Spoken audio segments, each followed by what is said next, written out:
আম পোড়া শরবত বানানোর জন্য প্রথমেই একটা কাঁচা আমকে ভালো করে এইভাবে গ্যাসের চুলার মধ্যে পুড়িয়ে নেওয়া হচ্ছে।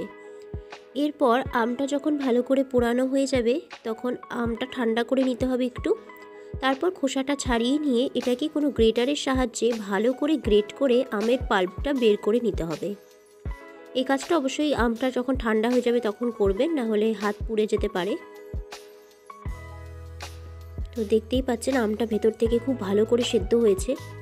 আর অবশ্যই কিন্তু আমটা যখন পোড়াবেন চেষ্টা করবেন গ্যাসে করলে গ্যাসের ফ্লেমটাকে মিডিয়ামে রাখা, না হলে কি হবে বাইরের যে খোসাটা সেটা পুড়ে যাবে তাড়াতাড়ি, আর ভেতরে আমটা কাঁচা থেকে যাবে। তো ভালো করে এটাকে ছাড়িয়ে নেওয়া হয়ে গেছে, এখন এটাকে গ্রেট করে নেওয়া হবে।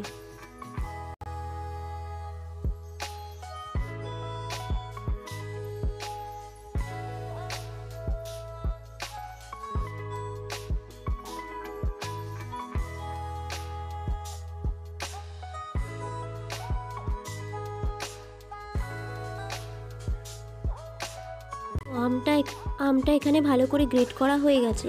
এখন এর মধ্যে দিয়ে দিতে হবে মোটামুটি ওই হাফ চামচের মতো বিট লবণ, আর এর মধ্যে দিয়ে দিতে হবে কিছুটা চিনি।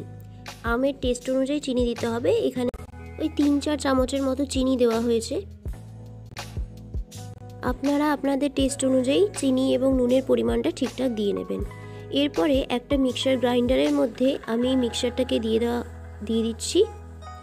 আর এখন এর মধ্যে বেশ কিছুটা পরিমাণ জল দিতে হবে। ফার্স্টে জল দেওয়ার পরে এর মধ্যে একটা কাঁচা লঙ্কা ফাটিয়ে দিয়ে দেব, যাতে এটার মধ্যে একটা ঝাল ঝাল একটা ব্যাপার থাকে।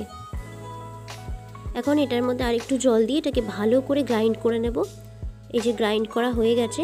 তো এখানে লঙ্কাটা ভালো করে পেস্ট হয়নি, যাই হোক ওটাকে ছেঁকেই কিন্তু এই পেস্টটাকে ভালো করে দিয়ে দিতে হবে একটা বাটির মধ্যে। তো দেখতেই পাচ্ছেন জিনিসটা একদম খুব ভালো করে ব্লেন্ড হয়ে গেছে। এখন এর মধ্যে আরেকটু ঠান্ডা জল অ্যাড করে দিতে পারেন। অ্যাড করে দিয়ে এর মধ্যে সামান্য একটুখানি চিনি আরেকটু দেওয়া হচ্ছে, কারণ আমাদের মনে হচ্ছে চিনিটা একটু কম। শেষে এর মধ্যে একটু গ্রিন ফ্রুট কালার দিয়ে দেওয়া হলো। এটা আপনাদের কাছে থাকলে দেবেন, না থাকলে দেওয়ার দরকার নেই, তবে দিলে দেখতে ভালো লাগে। তারপর এটাকে ভালো করে মিক্স করে নিয়ে এর মধ্যে ঠান্ডা জল বা অ্যাড করে, অথবা এই জলটাকে ফ্রিজের মধ্যে কিছুক্ষণ রেখে ঠান্ডা করে নিয়ে আপনারা এটাকে গ্লাসে করে পরিবেশন করতে পারেন। হয়ে গেল খুব সহজে আম পোড়া শরবত রেডি। বাড়িতে খুব সহজে এই আম পোড়া শরবত তৈরি করুন এবং গরমে এই আম পোড়া শরবতটাকে এনজয় করুন। Thank you. ফিরে আসবো পরের ভিডিওতে। ভালো থাকবেন, সুস্থ থাকবেন।